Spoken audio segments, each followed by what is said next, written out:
alterar toda la fisiología de nuestro organismo. Es una glándula muy importante y lo mismo su conexión con el hipotálamo.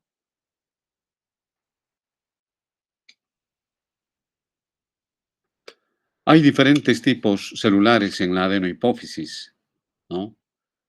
Tenemos células somatotropas. Somatotropas son aquellas que van a producir una hormona, la hormona somatotropina, es decir, la hormona del crecimiento, que se abrevia GH, hormona del crecimiento en inglés, ¿no? Hay células llamadas corticotropas que van a producir la corticotropina, que es la ACTH. ACTH significa, como viene del inglés, es al revés, ¿no? Hormonas adrenocorticotropinas, o tropinas, exactamente. Y luego tenemos las células tirotropas que van a producir la tirotropina. La tirotropina es la TSH, que también se traduce como hormona estimulante de la glándula tiroides, ¿no? La TSH. A veces manejamos así, ¿no? La GH, la ACTH, la TSH, ¿no? De igual manera tenemos las células gonadotropas. Estas células gonadotropas van a producir las gonadotropinas, hormonas gonadotropinas, ¿no? Que van a ser dos estas gonadotropinas. Conocen ustedes la hormona luteinizante y la hormona fólico estimulante. Y luego tenemos las lactotropas, células que van a producir la prolactina. Vamos a ver luego que la prolactina tiene mucha importancia en el desarrollo y la producción de leche en las glándulas mamarias, ¿no?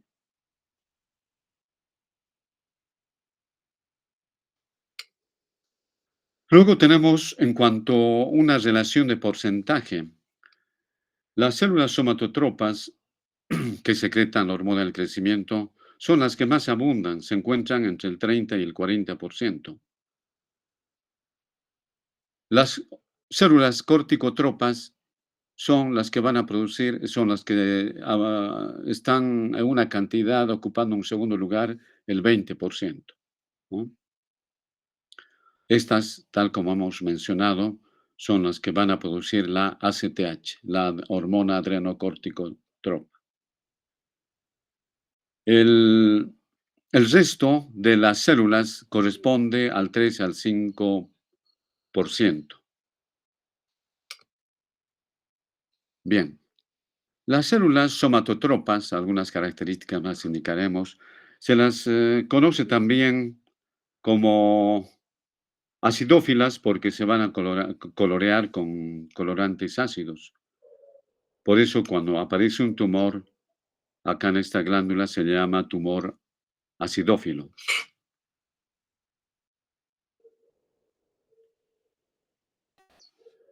En cuanto a la neurohipófisis, acá tenemos la neurohipófisis. Fíjense que en el hipotálamo se producen diversas hormonas que van a ir a almacenarse en la neurohipófisis. Existen células magnocelulares en los núcleos. Recuerden ustedes dos núcleos importantes que son el supraóptico y el paraventricular, que van a enviar la sustancia que producen por el axoplasma hacia la neurohipófisis.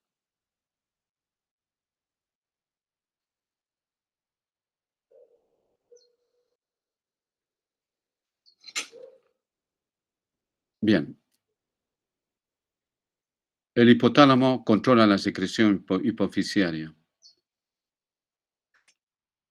Aquí el hipotálamo es el que va a formar diversas sustancias, como les decía, que van a ir a la adenohipófisis a producir diversas sustancias, ¿no? Por ejemplo, recuerden ustedes las sustancias o las hormonas que produce la neurohipófisis, que son la oxitocina y la vasopresina, ¿no? Estas se van a producir de acuerdo a cómo el hipotálamo reciba la información y va a producir estas sustancias, ¿no? ¿Qué va a hacer el hipotálamo? Va a producir sustancias de liberación y de inhibición. O sea, hay factores que estimulan a la adenohipófisis para formar hormonas. Hay otras que inhiben, ¿no? Diversas situaciones van a generar sustancias en el hipotálamo. Por ejemplo, una persona que tenga un dolor, los estados emocionales de una persona, los estímulos olfatorios, van a actuar directamente el- en la adenohipófisis. A veces también lo hace a través de la amígdala. Recuerden ustedes que la amígdala está en relación con situaciones emocionales, ¿no? Y va a activar también a la adenohipófisis, ¿no? Acá tenemos, recapitulamos entonces, el hipotálamo produce hormonas de liberación y de inhibición. Existen diversas sustancias que llegan al hipotálamo. Acá, por ejemplo, tenemos en el hipotálamo osmoreceptores que van a captar la concentración de los electrolitos, el agua, y de acuerdo a esa concentración de agua y electrolitos, van a enviar información a la adenohipófisis o a la neurohipófisis.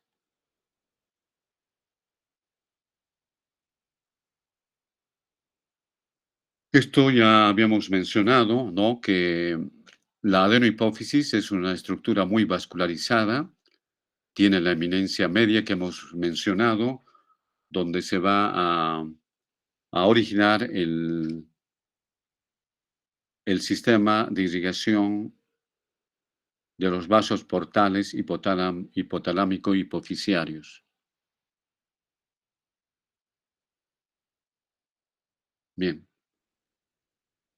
todas las sustancias que produce el hipotálamo se van a dirigir a la eminencia media y de ahí van a entrar a la sangre, a estos vasos arteriales y van a dirigirse a la adenohipófisis. La adenohipófisis se continúa por el tuber cinereum, ¿no? Que es la parte central en la parte intermedia o parsi intermedia de de la hipófisis. Bien, ¿qué es lo que hace el hipotálamo? Habíamos dicho que forma sustancias eh, o factores liberadores e inhibidores que van a controlar la secreción. Tenemos, por ejemplo, la tiroliberina. ¿Qué es la tiroliberina? Es la hormona que va a estimular la producción de tirotropina, la hormona tirotrópica o tirotropina, ¿no? La tirotropina es la hormona que va a actuar sobre la glándula tiroides. Luego tenemos la corticoliberina. Esa es una hormona del hipotálamo que va a hacer liberar la corticotropina. La corticotropina, que es la ACTH. Tenemos la somatoliberina, es la hormona que va a hacer liberar a la hormona del crecimiento, que es la GH, ¿no? Este sería las abreviaciones: hormona liberadora de la hormona del crecimiento. Y también se produce una hormona inhibidora. Esta hormona inhibidora de la hormona del crecimiento, es de las siglas al revés, ¿no? En inglés, es la somatostatina. Luego tenemos otra sustancia que produce el hipotálamo, la gonadoliberina u hormona liberadora de las gonadotropinas, ¿no? Estas hormonas van a ser dos, las que ya hemos mencionado, la FSH, que es la hormona folículo estimulante o hormona estimulante de los folículos, y la hormona luteinizante. Luego tenemos una hormona que produce el hipotálamo, hormona inhibidora de la prolactina. Hormona se abrevia de esa manera al revés, ¿no? Hormona inhibidora de la prolactina, la que va a estar en relación con el desarrollo de las glándulas mamarias y la producción de leche. Está inhibida porque solamente va a tener acción durante el periodo del embarazo y el parto, después del parto, la lactancia. Bien, hemos visto entonces cómo el hipotálamo se relaciona con la hipófisis o la glándula pituitaria, que tiene dos partes, ¿no? La adenohipófisis y la neurohipófisis. Ambas se van a conectar con el hipotálamo a través de un sistema de vasos portales hipotalámico hipoficiarios que se van a originar en la eminencia media. Ahí el hipotálamo va a liberar factores de liberación y de inhibición, fundamentalmente hacia la adenohipófisis. Hemos visto cómo esas hormonas que produce la adenohipófisis va a estar en relación con los factores de liberación, ¿no? Para hacer liberar. La adenohipófisis por sí sola no puede liberar una hormona, necesita de un factor estimulante o factor liberador que viene desde el hipotálamo, ¿no? Para las diversas hormonas, la tiroliberina, la corticoliberina, la somatoliberina, las gonadoliberinas y una hormona de inhibición o inhibitoria, que es la prolactina. Entonces, ahora lo que nosotros vamos a ver es ya con más detalle las hormonas que produce la adenohipófisis, ¿no? Empezamos con la hormona del crecimiento. En general, las hormonas actúan sobre un órgano diana, sobre un órgano específico. Por ejemplo, si hablamos de la TSH, ¿no? A ver, la tiroliberina hace que la hipófisis produzca la- las hormonas tirotropas o la TSH, la hormona estimulante de las tiroides. Esta hormona actúa directamente sobre la tiroides, no hay otro órgano sobre la que actúa. Su órgano diana sería la glándula tiroides. Y así, muchas hormonas tienen su órgano específico. La ACTH, por ejemplo, la hormona adrenocorticotrófica, actúa sobre la glándula suprarrenal. En cambio, la hormona del crecimiento tiene un efecto diferente, actúa sobre todo el organismo, sobre todos los tejidos del organismo. ¿Qué es lo que va a hacer la hormona del crecimiento? Va a aumentar el tamaño de las células, va a estimular la mitosis, ¿no? La división celular, y cada célula se va a diferenciar en diferentes tipos de acuerdo al tejido a donde corresponde, ¿no?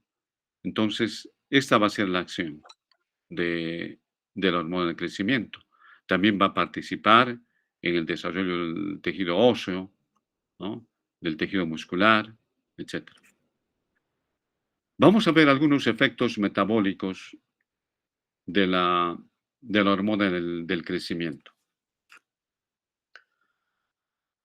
Fíjense, cuando estamos hablando de los efectos metabólicos, estamos hablando de la acción de la hormona del crecimiento sobre las proteínas, sobre las grasas, sobre el azúcar.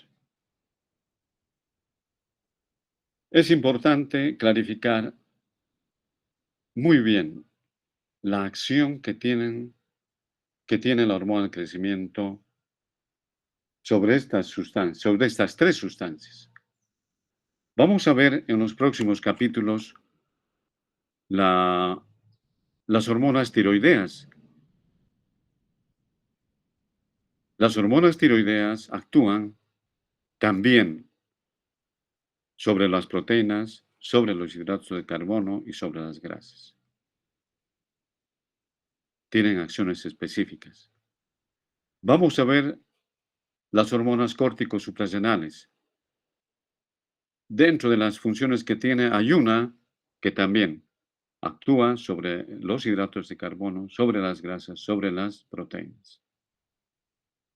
Si revisamos la insulina y el glucagón y el tema del páncreas endocrino, vamos a ver que también estas hormonas van a actuar sobre los hidratos de carbono, sobre las grasas y sobre las proteínas.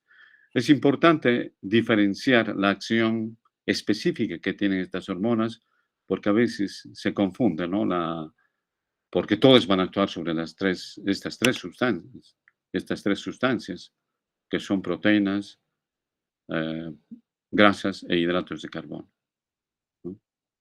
Entonces hay que comenzar captando las diferencias y de esto se trata ahora. Vamos a ver qué es lo que hace la hormona del crecimiento sobre las proteínas. Bien, en resumen, la hormona del crecimiento, fíjense, si hablamos de crecimiento, ¿quiénes producen el crecimiento, los cambios de la membrana celular, la formación de diferentes células? Son las proteínas, ¿no? Son las proteínas que van a ir a componer los diversos tejidos, ¿no? Entonces hablamos de la síntesis proteica. Sintetiza proteínas y los deposita. Y cuando nosotros hablamos de la síntesis proteica, de inmediato se nos viene a la mente una, todo un proceso para sintetizar proteínas. ¿Alguien de ustedes puede recordar todo el proceso, desde dónde comienza, desde dónde viene la información para sintetizar proteínas? A ver, ¿quién puede mencionarme cómo se sintetizan dónde se sintetizan proteínas?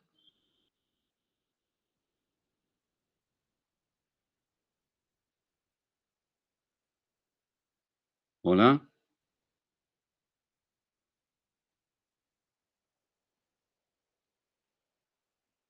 ¿Cuál es el organelo que sintetiza proteínas?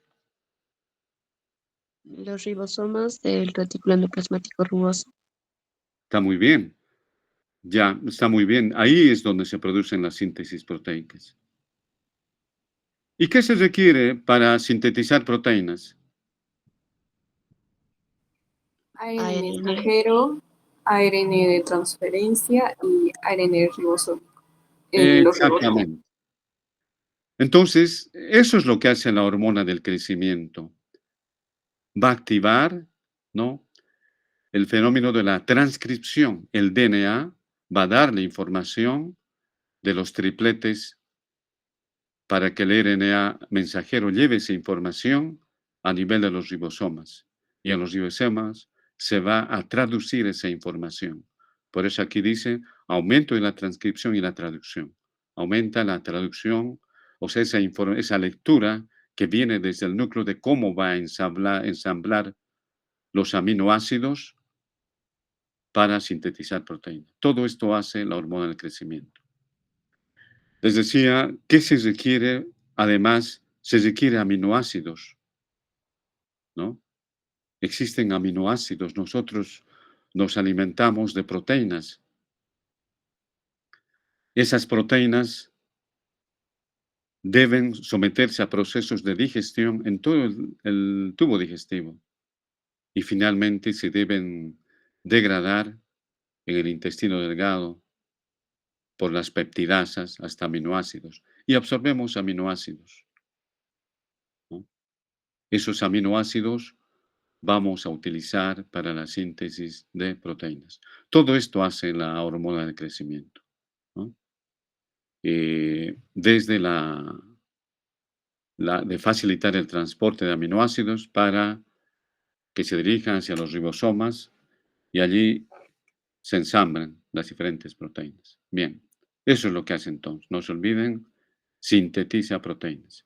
Dos, favorece la movilización de los ácidos grasos como fuente de energía. Entonces va a mover las grasas, esto va a hacer que se incrementen los ácidos grasos libres en la sangre y se va a potencializar la, la fuente energética. O sea, la hormona del crecimiento hace que se utilicen las grasas como fuente de energía. Es muy importante.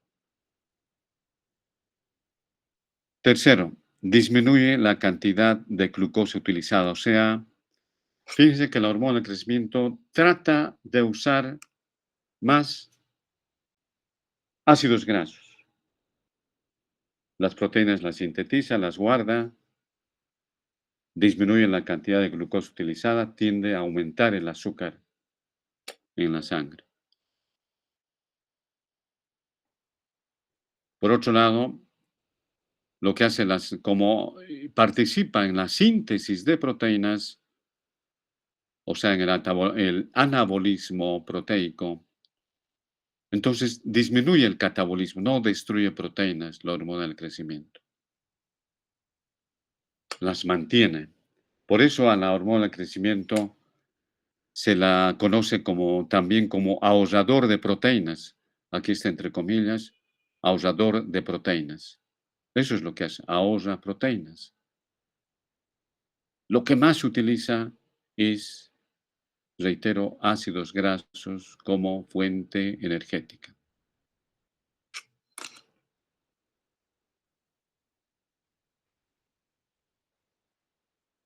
Y vamos a ampliar un poquito más esto del uso de los ácidos grasos para generar energía. Entonces, para utilizar la grasa, ¿qué tiene que hacer? Induce a la liberación de los ácidos grasos desde el tejido adiposo. Va a hacer que se forme bastante acetilcoenzima A, porque la acetilcoenzima A es una fuente de energía. Está utilizando más grasa, no usa proteínas, tampoco utiliza glucosa. Se requiere para esos procesos de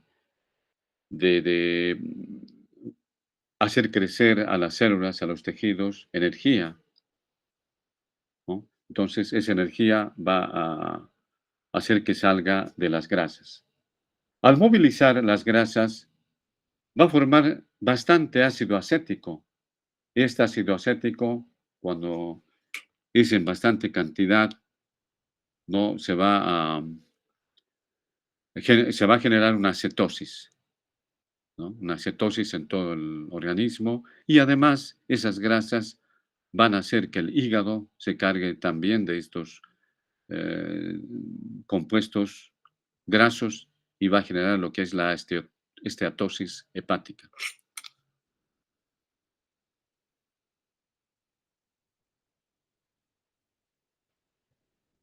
Entonces, lo que hemos visto eso, ¿no? Vamos a ir recapitulando, ¿no? Entonces, la hormona de crecimiento sintetiza proteínas, se utiliza como fuente energética a las grasas y disminuye la captación de glucosa, tiende a aumentar la glucosa en la sangre, aumenta la producción hepática de glucosa, el azúcar va a aumentar en la sangre, disminuyendo que la glucosa puede ingresar al músculo esquelético y al tejido adiposo. Entonces, estamos viendo cómo se aumenta el azúcar en la sangre, ¿no? Aumenta. Ese aumento de azúcar, ¿qué va a generar? Va a generar la secreción de insulina, ¿no? En este momento, por ejemplo, todos ustedes han desayunado, bueno, la mayoría, bueno, tal vez alguien no ha desayunado, entonces el desayuno siempre está fundamentalmente en base al azúcar. El páncreas está liberando insulina porque hay mucho azúcar en la sangre para transportarlos y guardarlos, ¿no? Los que no han desayunado, el cerebro, la retina necesita azúcar. El hígado está liberando azúcar, ¿no? Está liberando. Entonces, como aumenta el azúcar por efecto de la hormona del crecimiento, ¿por qué aumenta el azúcar?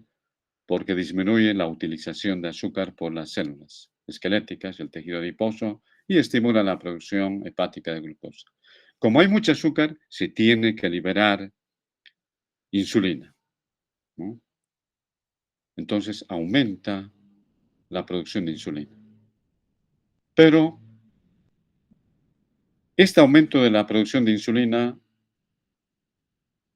no provoca que el azúcar pase a las células. Hay una resistencia provocada por la hormona de crecimiento.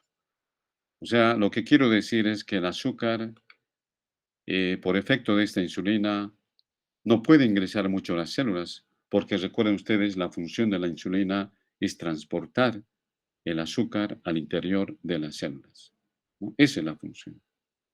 Sin embargo, la presencia de la hormona del crecimiento hace que haya cierta resistencia a que la insulina cumpla este efecto de transportar. Por eso que la hormona del crecimiento, cuando se produce en exceso, es diabetógena,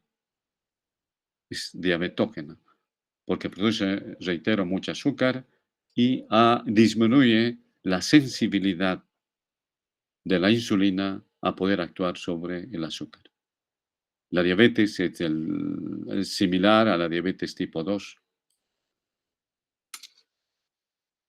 Entonces, hay un aumento esa situación es que los ácidos grasos también van a incrementarse para ser usados como fuente energética, en detrimento de las proteínas, la glucosa, ¿no? Lo que más se utiliza es grasas.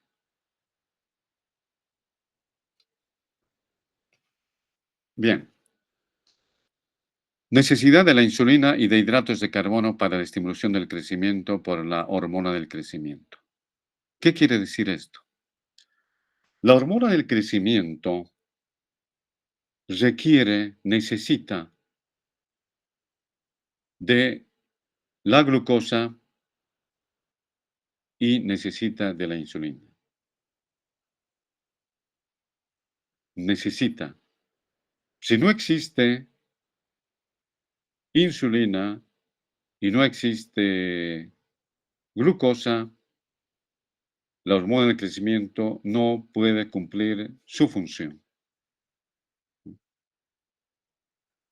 La presencia de glucosa y de insulina va a hacer que la hormona del crecimiento pueda cumplir su función. Hay un efecto sinérgico, ¿no?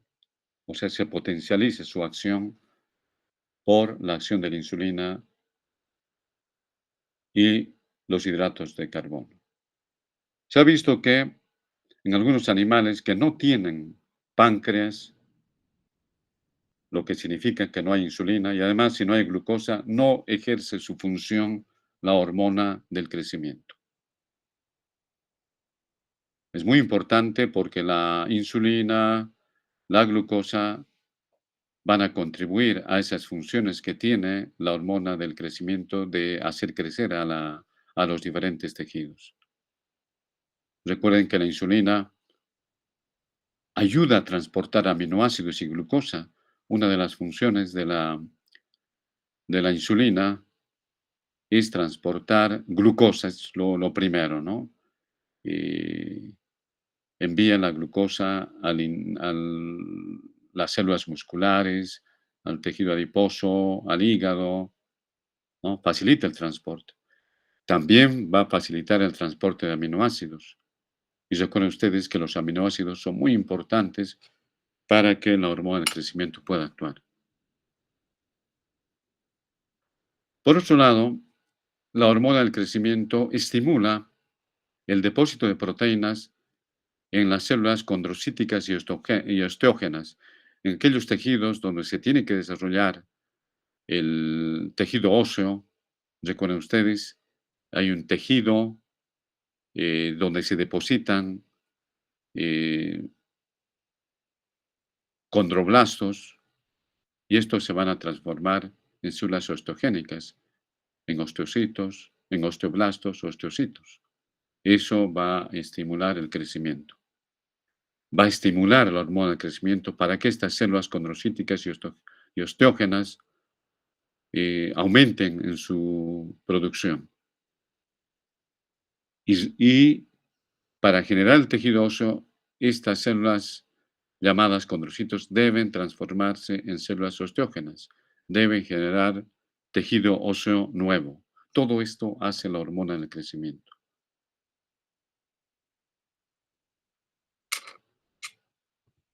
¿Cómo hace crecer el tejido óseo la hormona del crecimiento? Todos recordemos lo que ocurre cuando la persona está en desarrollo, ¿no? Tiene el cartílago epifisiario. Entre la epífisis y la diáfisis está el cartílago hipofisiario. ¿Qué hace la hormona del crecimiento? Aumenta este cartílago epifisiario, el cual va a hacer crecer a la persona. Eso hace por un lado. Por otro lado, el tejido óseo tiene que seguir aumentando en diversas estructuras óseas de nuestro cuerpo. Lo que va a hacer la hormona del crecimiento es estimular a los osteoblastos que están en el periósteo óseo y en las cavidades. A ver, imaginen el fémur. Imagínense el fémur, tiene un periósteo y tiene una cavidad ósea en la parte interna. Lo que va a hacer es que estimulen la producción de tejido óseo en el periósteo. Esto va a hacer que el hueso aumente de espesor y se vaya eliminando el tejido óseo viejo. Quienes eliminan el tejido óseo viejo son los osteoclastos, ¿no? La resorción. Se va depositando hueso, por otro lado se va retirando el hueso viejo. Todo esto hace estimulando a los osteoblastos.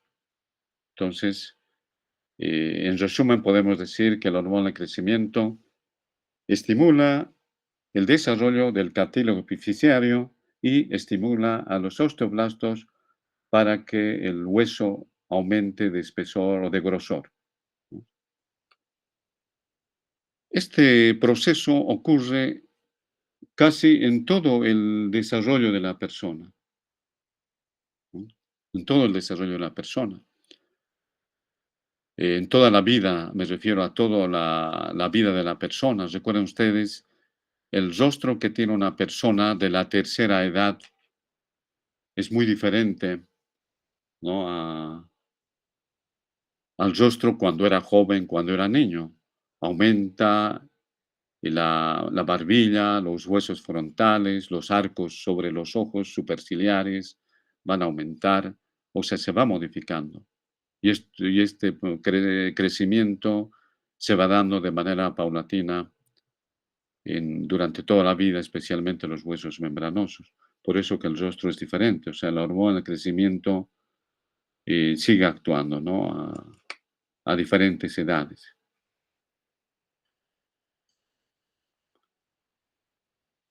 Tienes una persona de la tercera edad, hay una protrusión del frontal. Esto es por la hormona del crecimiento, ¿no? Bien, vamos a ver a las somatomedinas.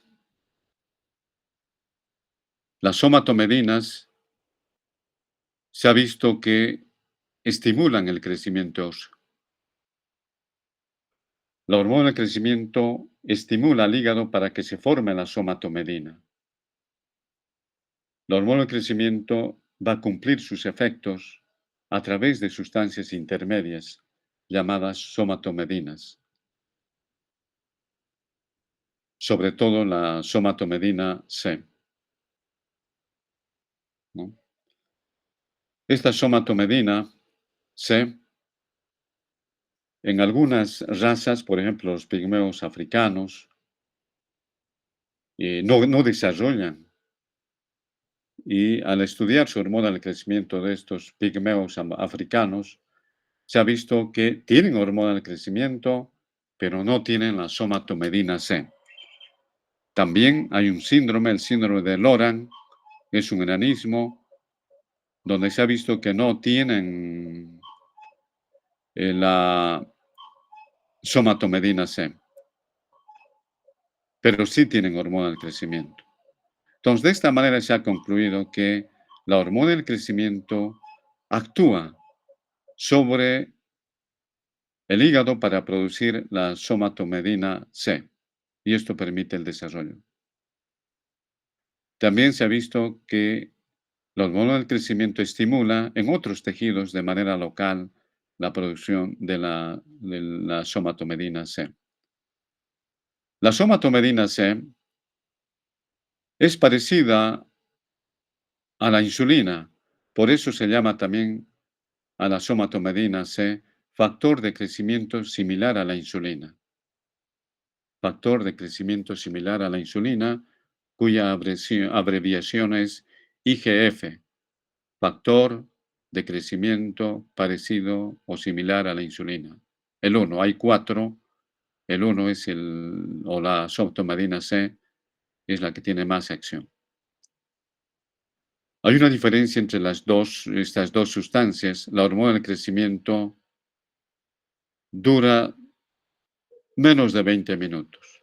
En cambio, el factor de crecimiento similar a la insulina, la IGF-1 o somatomedina C, dura hasta 20 horas en cuanto a su acción.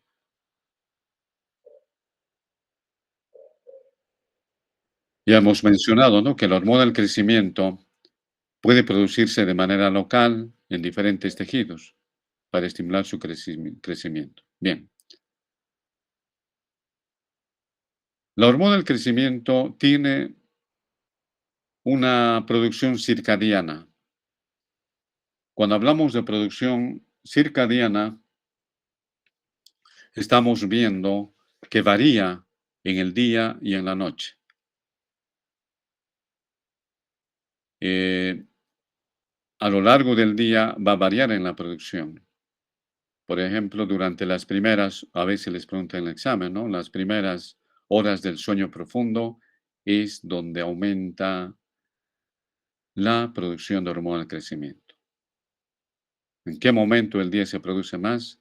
Durante las primeras horas del sueño profundo. También aumenta, vamos a ver en otras situaciones, como por ejemplo el hacer un ejercicio intenso.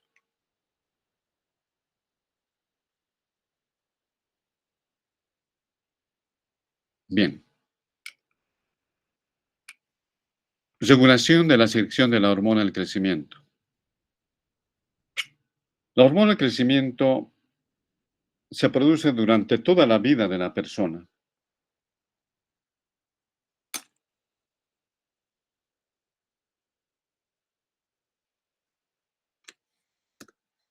La hormona del crecimiento, que se abrevia GH, ¿no?, va a disminuir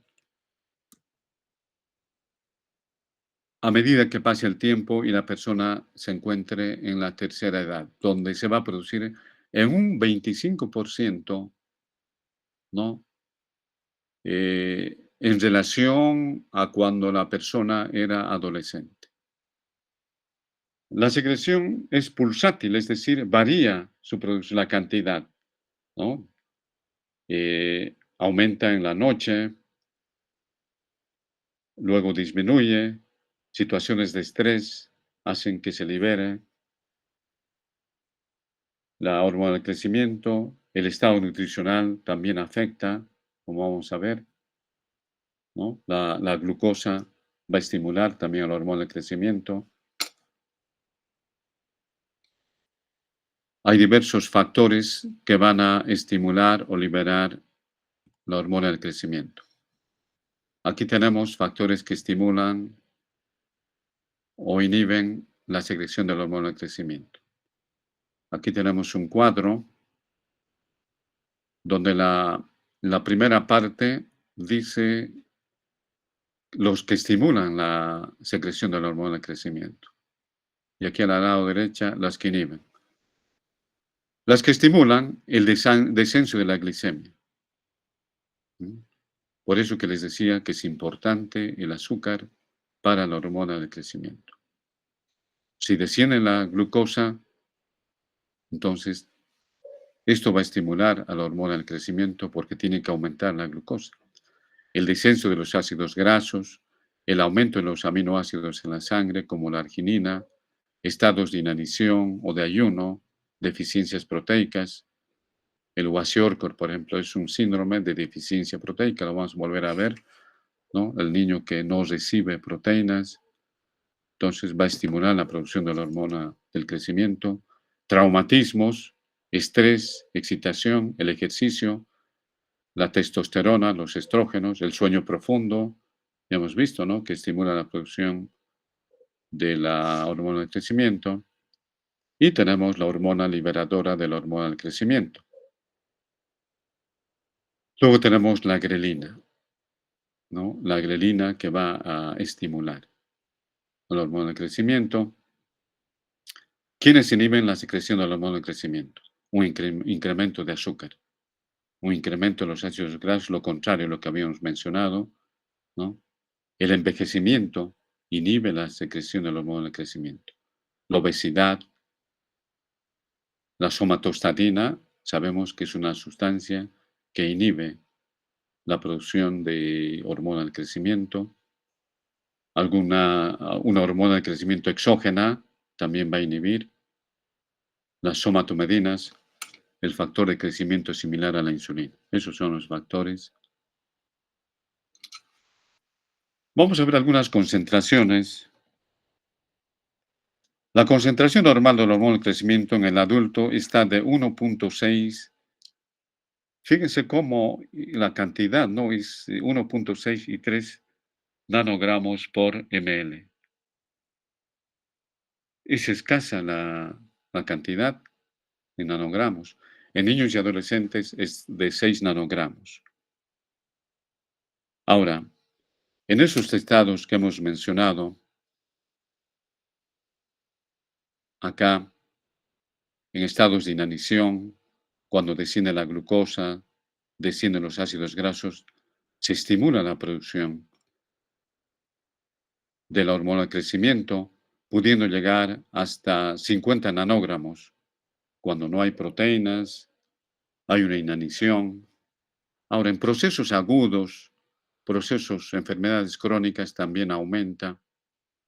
Ya hemos mencionado, en un niño que no reciba proteínas, una alimentación baja en proteínas, genera esta enfermedad,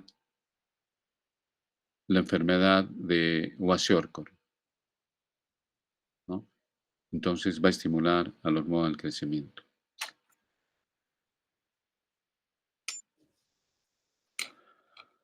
Función del hipotálamo, de la hormona liberadora, de la hormona del crecimiento y de la somatostatina en el control de la secreción de la hormona del crecimiento. Entonces, esto ya hemos mencionado también, ¿no? Tenemos que los núcleos ventromediales en el hipotálamo inducen la secreción de la hormona liberadora de la hormona del crecimiento. Y esto va a ser sensible a la glucosa, o sea, la glucosa en sangre va hasta el hipotálamo y el hipotálamo va a captar el azúcar, la cantidad de azúcar, ¿no? Si hay hipoglicemia, va a estimular el hambre, pero por otro lado va a estimular también la producción de la hormona del crecimiento. Si hay mucho azúcar, va a provocar el efecto contrario, ¿no? Esto va a regular la hormona del crecimiento. Ahora, diversos estados emocionales, hemos dicho, ¿no? Aquí decimos el estrés, ¿no? El estrés. El estrés es un estado emocional y esto va a estimular a la producción de la hormona del crecimiento. Cualquier situación de emociones, un traumatismo, va a estimular a la producción de la hormona del crecimiento. Bien,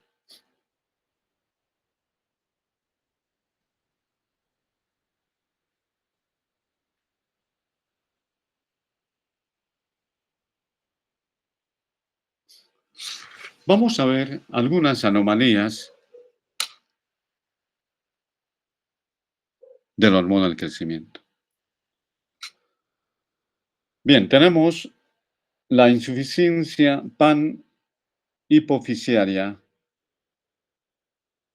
llamada panhipopituitarismo. A ver, ¿quién sabe qué significa la palabra pan?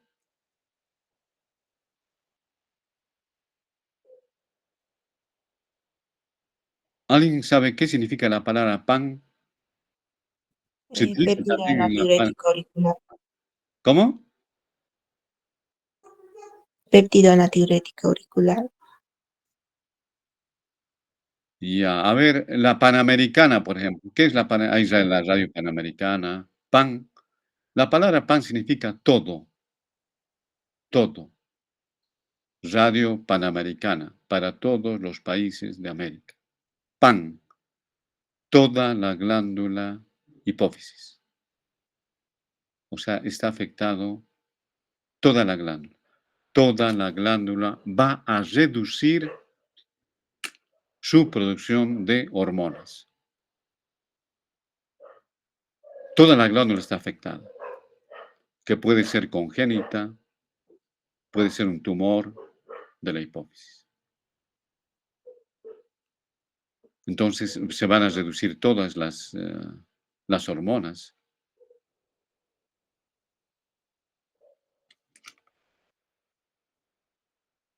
No nos interesa mucho esto de los... Simplemente saber que hay un tumor. A veces puede ocurrir una trombosis también de los vasos en la hipófisis. Durante el puerperio a veces se producen trombosis, entonces se lesiona. El enanismo que estamos hablando, o sea, como no hay hormona del crecimiento, no va a llegar a la pubertad. Les decía que si todo está afectado, no hay las hormonas tiroideas, no hay las hormonas de la ACTH, la hormona adrenocorticotrófica, no hay las gonadotrofinas hipofisiarias, la FSH, la LH, no hay la GH, que es la hormona del crecimiento. O sea, y todo está alterado. No solamente, en este caso, por eso se llama panhipopituitarismo, todas las hormonas. Ahora, hay otro caso donde solo se afecta, esto ocurre en la tercera parte de estos casos, solo hay una deficiencia de la hormona del crecimiento. Entonces han debido ver, no hay personas que estudian en la universidad, enanitos que estudian en universidad, están en los circos, tienen familia, tienen todo normal, excepto la hormona del crecimiento. Y por eso no crecen. Este es el caso del pigmeo africano y el enano de Larón, ¿no? Donde no producen, les decía, la somatomedina C.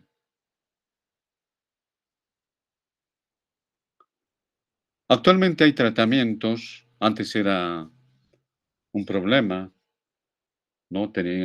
Se tenía que obtener hormona de crecimiento de personas vivas, no resultó mucho de los primates, de los monos. Pero actualmente, gracias a la tecnología del ADN recombinante, o sea, se modifica el ADN de la Escherichia coli, ¿no? Recuerden ustedes esta bacteria, la Escherichia coli, una bacteria patógena. Sin embargo, esta bacteria se le puede modificar y hacer que produzca sustancias parecidas al hormona del crecimiento. Y se puede utilizar, ¿no? Para estimular el crecimiento de la persona. Vamos a ver el gigantismo. El gigantismo es cuando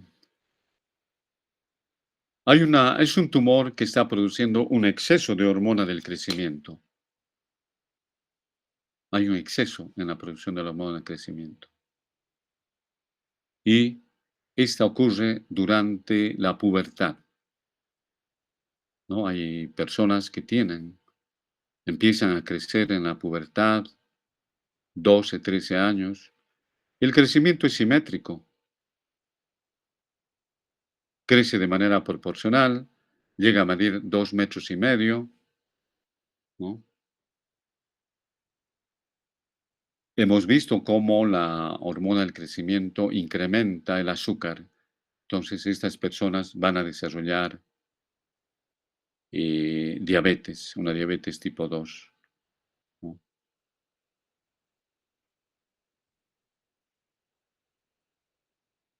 Esto cuando el tumor aparece durante la pubertad. Y esta es la acromegalia. El tumor es acidófilo porque colorea con colorantes ácidos. Aparece después de la adolescencia. Después de la adolescencia.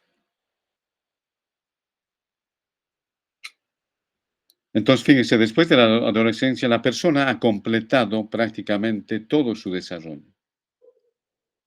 No es como en el gigantismo, tiene su cartílago de crecimiento entre la epífisis y la diáfisis, ese va creciendo de manera proporcional. En cambio, en la acromegalia, cuando el tumor aparece después, ya no tiene cartílago de crecimiento, entonces crecen otras estructuras, los huesos esponjosos, hay engrosamiento de los dedos, la nariz se ensancha, lo mismo que de la mandíbula, ¿no? Hay un prognatismo, se desarrolla más los arcos superciliares. De pronto la persona aparece calzando un número 48, los dedos se van a ir engrosando. Especialmente esto se ve, ¿no? El hueso de las manos y los pies y los huesos membranosos como son los del cráneo.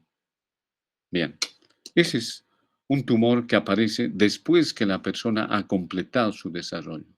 Esa es la acromegalia. En cambio, el gigantismo es cuando la persona está en desarrollo.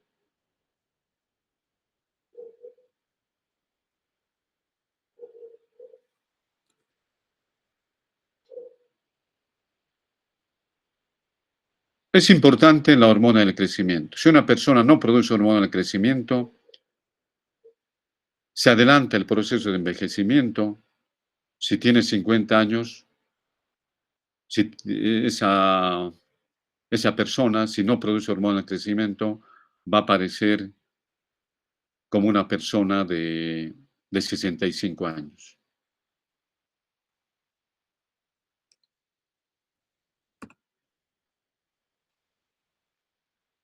Este es un cuadro de las hormonas del crecimiento que se ven en diversos grupos etarios entre los 5 y los 20 años de edad y de 6 nanogramos por ml, entre los 20 y los 40 de 3 nanogramos, 40 y 70 años baja a 1,60.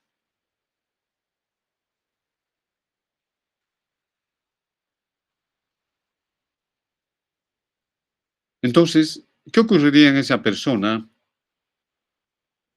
de edad y se le da hormona del crecimiento? ¿No? ¿Qué va a pasar si a una persona de tercera edad se da hormona del crecimiento? Vamos a ver 3 efectos. Uno, se va a depositar en el organismo, las proteínas, ¿no? Va a haber una disminución de la grasa y va a tener esa sensación de mayor energía. Pero si uno trata a estos pacientes con hormona del crecimiento, hay efectos adversos que son sumamente negativos. Aparece diabetes, aparece un síndrome del túnel carpiano, dolores musculares, articulares. O sea, las molestias son mucho más graves, por eso que no es muy apropiado utilizar, no se debe utilizar, ¿no? En general no se utiliza. Se han hecho experimentos, pero les produce trastornos. Bien, hemos visto todo de la adenohipófisis y rápidamente vamos a ver la neurohipófisis. La neurohipófisis está formada por células parecidas a las células gliales denominadas pituicitos. Tenemos que el hipotálamo, ya hemos mencionado, va a producir 2 hormonas que van a venir a almacenarse o van a bajar a almacenarse en la neurohipófisis. La hormona antidiurética, que se abrevia, ¿no? Viene de palabras en inglés, ADH, hormona antidiurética. El otro nombre de la hormona antidiurética es la vasopresina. Como su nombre lo indica, lo han visto en el tema del riñón, evita la diuresis. A nivel del hipotálamo tenemos osmoreceptores que van a captar la concentración, van a captar los electrolitos, ¿no? Si una persona, por ejemplo, consume mucha sal, a la gente le encanta comer, ¿no? También debe haber acá en el curso personas que les encanta la sal. Te dan un plato de comida, lo primero que pides salero ni pruebas y te pones sal. Eso aumenta la osmolaridad, aumenta los electrolitos en la sangre, ¿no? Y esa osmolaridad aumentada requiere de agua, requiere de líquidos. El hipotálamo va a captar esa situación de que la sangre necesita agua. Entonces inmediatamente va a liberar la hormona antidiurética, ¿no? Esto va a absorber agua en gran cantidad y va a tratar de diluir. Y paralelamente hay la sed que se produce, ¿no? Si comes comida salada, te da sed. Y esto va a tratar de aumentar la densidad. Es decir, disminuir la densidad a través del aumento de agua, diluyendo los electrolitos en el torrente circulatorio. El otro efecto de la hormona antidiurética es la vasopresina. Aumenta la presión mediante un estímulo de la contracción de las paredes musculares. Ese es otro efecto que tiene la hormona antidiurética. Ahora, la hormona antidiurética se forma en el núcleo supraóptico, en el hipotálamo. La oxitocina, que también la conocen. A ver, ¿qué saben de la oxitocina? ¿Alguien conoce algo de la oxitocina?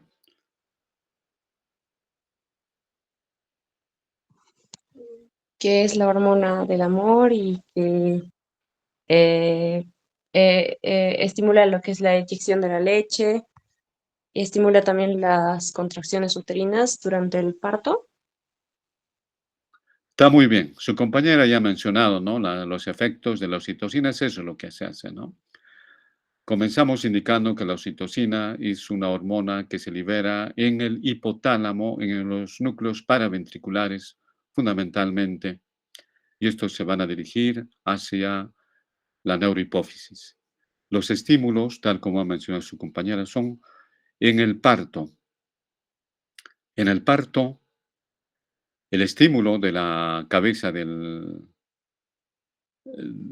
feto, al comprimir el cuello uterino, estimula la producción de oxitocina. Entonces participa en el parto. Asimismo, la Las células mioepiteliales que están rodeando a los alvéolos mamarios van a ser estimulados por la oxitocina. La succión es un mecanismo de liberación de la oxitocina, es un estímulo para liberar la oxitocina y esta oxitocina es la que va a exprimir la leche desde los alvéolos mamarios. Bien, con esto hemos terminado. La siguiente clase hacemos tiroides, glándula suprarrenal, insulina glucagón y hormonas paratiroideas. Gracias, hasta luego.